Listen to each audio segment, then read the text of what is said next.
to KXAN Live. I'm your anchor, Esmeralda Zamora, and this morning we have our Kristen's Classroom segment with meteorologist Kristen Curry. Kristen, how are you doing this morning? Pretty good this morning. Happy Wednesday to you, Esme. Yes, and it's very sunny outside. Yeah, later today it's going to be, I am definitely in this... this population of I love this weather. I know some people think it's too warm for February, but to me, I have been loving the milder starts. I've been loving the afternoons in the 80s, and we got at least 4 more days of it. I know. I'm excited for this weekend, but I know it's just going to get colder on Sunday. Yeah, I got a little bit of a cool down. We'll talk more about the Sunday coming up, but I mean, it's hard to beat this type of weather this time of year. Well, today we're going to talk about something related to Pineapple Express. Yeah. I didn't know it was a real thing, but apparently it is. Yes, and I've seen this kind of floating around on social media. Very topical with what we saw in California this past weekend. And obviously there is a movie, an adult movie about it. So I wanted to kind of dive into the Pineapple Express, what it is, and why it's called the Pineapple Express. You ready? Yes. Let's do it. Okay. So basically in today's Kristen's Classroom, we're talking about atmospheric rivers. And the reason I thought this was very topical is because we just had an atmospheric river event impact California this past weekend. They actually had a back-to-back event, and you can see it's still bringing some rain and snow to portions of Southern California, but it was really the Bay Area that got hit hard by heavy rain, mountain snow, and gusty winds. Looking at some of the numbers, San Francisco area had 60 to 80 mile per hour winds this past weekend. Wow. with this event. So looking just kind of at the setup, what is an atmospheric river? You can see there's usually a big old low. And right now we've got a low just off the Pacific Northwest coast. And an atmospheric river is just this long band of water vapor, of moisture in the atmosphere that gets transported long distances. And for us here in the United States, typically impacting the United States West Coast. And that could either be, up in the West Coast of Canada or the United States. Doesn't, stop at country lines. It's the entire West Coast there of Canada, sometimes portions of Baja California. But mostly it's that Washington, Oregon, California region that you hear us talking about atmospheric rivers. Now, the Pineapple Express is the name given to this atmospheric river that transports a lot of that tropical moisture from down near Hawaii to the West Coast. So, it's not bringing pineapples, but they just call it the Pineapple Express because that moisture, a lot of it builds up and originates in Hawaii, and that gets thrown at the West Coast. Now, there's atmospheric rivers all over the earth here. So this is not unique to the West Coast of the United States. I mean, they can happen in other countries as well. But for the United States, it's mainly the West Coast that we see these events. So it's, like I mentioned, long, narrow band of water vapor impacting the West, but it's just an incredible amount of moisture. I mean, we can see flows here of moisture that would be 7 to 15 times the flow of the mouth of the Mississippi River. Like tremendous amounts of moisture, almost like a fire hose that gets directed right at the West Coast here. So that can be a very good thing, but it can sometimes be too much of a good thing, where we see heavy rain causing flooding, the risk of mudslides, debris flows, which you and I talked about last week, but it is also important for the water supply. Wow.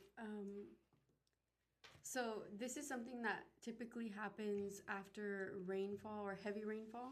It's usually the atmospheric river is what causes the heavy rainfall. And, it can be back to back. They can be spread out where we would get one at the beginning of the season or the later part of the season. But it's also almost critical for portions of California and the West Coast to see these atmospheric river events, because sometimes they could be 30 to 50% of the rainfall they see for that season. So their water supply almost depends on these atmospheric river events. And kind of like how we rate hurricanes with the Saffir-Simpson scale going from category 1 to category 5, atmospheric river events are ranked the same way. They go from 1 to 5, 1 being a very weak atmospheric river event where we know that this big band of moisture is going to come in and bring us some rainfall, but we're not expecting any impacts, to a category 5 atmospheric river event, which would be primarily hazardous situations where it's just too much rain coming down in a short amount of time. And that would be a category 5 and the most intense. We kind of hope that they're on the lower end to where they're bringing rainfall and not a whole slew of other issues. But it's very similar to how we explain and how we rate hurricanes. But this atmospheric river that we just had in the Bay Area in California brought about 10 to 12 inches of rain to the mountains. Wow. Yeah, I mean, imagine a foot. We want that kind of rain over here. We want just a little piece of that. Also brought some significant snow, but with those winds too. I just, when I talk about this in schools and on air, I use that analogy of basically aiming a fire hose right at California, where it's just intense rainfall, and sometimes it's on the lighter side. Most of the time it's very intense and leading to very high rainfall totals, which again is important for a state like California, like Texas, that runs into drought conditions, but there is such thing as too much of a good thing. So what category was that under? You know, I haven't looked back to see, because usually it's the effects. I want to say that was probably in the moderate, because 10 to 12 inches of rain is a whole lot of rain. Yep. But the 60 to 80 mile per hour winds are pretty impressive too. I mean, those are tropical storm category 1 strength winds that came in with that rainfall. And we've been talking a lot about California in the headlines with the wildfires and such. But this was a little bit north of Southern California, so we weren't as worried about the debris flows and such. But here in Texas, we really wouldn't see. We can sometimes maybe get some of the leftovers of that rainfall event, but this would be more west of Texas. So we wouldn't necessarily be looking at an atmospheric river event here locally. And you have this photo on your article. I don't know if you have it in your graphics, but I can pull it up. Yeah, if you want to pull it up, it's very weedy, it's very wordy, so I didn't put it here in my graphics. But if you are thinking, ooh, I love this, I'm a geek, I want to know more, I think this is a great illustration. This is courtesy of the National Oceanic and Atmospheric Administration. They put together this explainer showing that atmospheric river.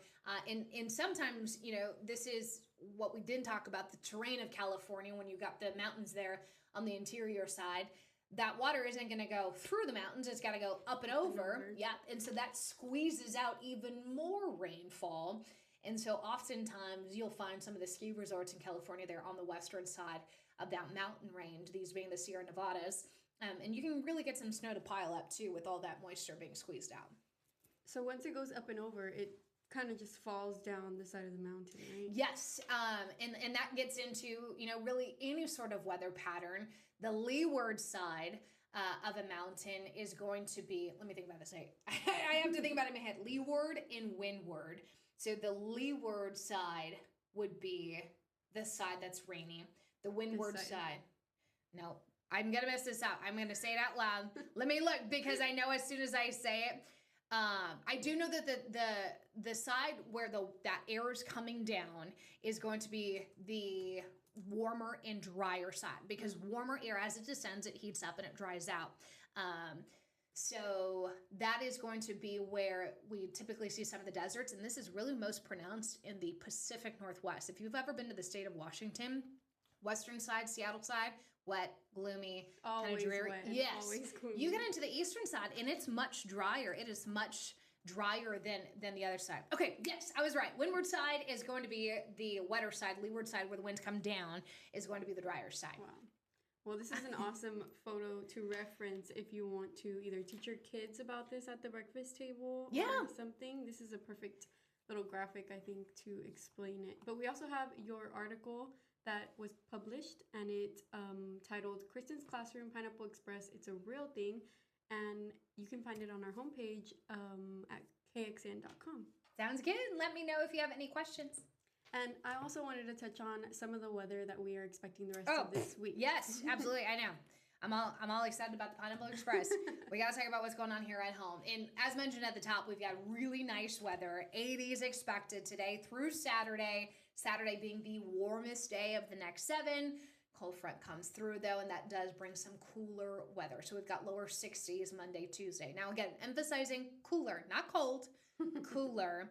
Our mornings will get chilly again in the 40s, but we're still not anticipating a widespread freeze, Esme. We've got some relatively mild temperatures leading up to this cold front, and then behind it, it's just going to be more normal for February. Wow, that's nice, in my opinion. I think so, too, honestly, and it's nice that we got some rain to look forward to. There will be some thunderstorm potential in there as well. But 80s leading up to the start of the weekend. I think honestly Saturday is going to be really nice. It'll almost be a little too warm. But Super Bowl Sunday, if you've got outside plans, that 10% isn't that impressive. Crazy. Yeah, I think Monday, Tuesday will be the better day for rain. Wow.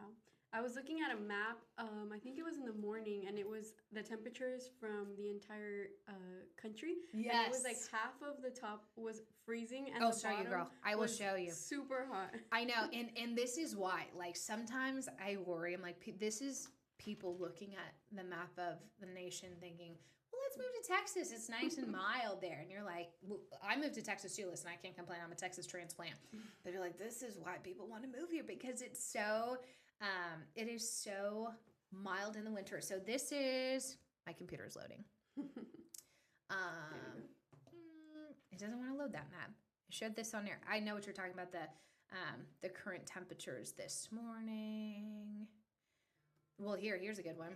Look at the high temperatures in the north today. Freezing. Like, yikes, right? 10 degrees up there in northeast Montana. That's the warmest they'll be today, with teens up there in the Dakotas. That's like a different kind of breed when you compare our high temperatures here in home today. I don't blame them for wanting to move to Texas. No, and these are not even your highs. These are your 7 p.m. temperatures. So I stopped this to show you what our dinner time is going to look like.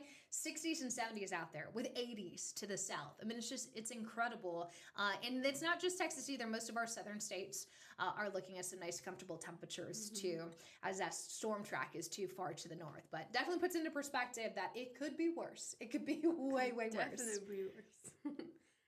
Charleston looks like perfect temperatures up there too. I know. The Southeast really enjoying this, I think, just as much as we are here in Texas. But I'll stretch out that 71 more time so y'all can see that those 80s do come to an end this weekend. We know it's just a pause, right? We've got plenty more days in the 80s ahead of us for this year. But for the month of February, it looks like this warm and humid stretch will come to an end with that cold front on Sunday. Thank you so much, Kristen. We can't wait to see what topic you have for us next Wednesday. This one was pretty fun. Yeah, of course. I will let you know. And as always, stay up to date with us. We've got meteorologist Rich Siegel and Freddie Vela coming up on, or actually, Freddie's down home. He's in the valley, so it's going to be Rich on air today. Yeah, I was supposed to have a stream with Freddie this week, but he told me he was going home. So yeah, he's going to be a godfather. Oh. So his little god baby was just born. One of his best friends just had a little baby girl, so he's down there celebrating. And I was sweet. That's a good day off well spent. How sweet. Well, thanks for joining us, Kristen. Of course, happy to be here. And that's all we have today on our Kristen's Classroom. We'll be back here on KXAN Live with some more streams throughout today, and we hope everyone joins us here. Thank you.